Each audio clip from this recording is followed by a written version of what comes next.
اسی طرح اگر شرکاء تو 7 یا 7 سے کم ہوں لیکن کسی ایک شریک کا حصہ 7ویں حصے سے کم یعنی آدھا یا تہائی وغیرہ ہو تب بھی کسی کی قربانی درست نہیں ہوگی۔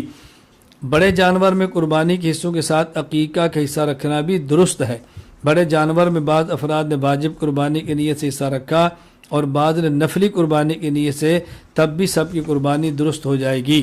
بڑے جانور میں کسی نے محض گوشت کھانے کی نیت سے حصہ رکھا تو کسی شریک کی قربانی درست نہیں ہوگی۔ کسی نے قربانی کے جانور خریدا، نیت یہ تھی کہ بعد میں کوئی شخص مل گیا تو اسے بھی شریک کر لوں گا، بعد میں کوئی شخص مل گیا جسے قربانی یا عقیقہ کی نیت سے شریک کر لیا تو قربانی درست ہے۔ قربانی کی نیت سے جانور خریدا لیکن خریدتے وقت اور کسی کو شریک کرنے کی نیت نہ تھی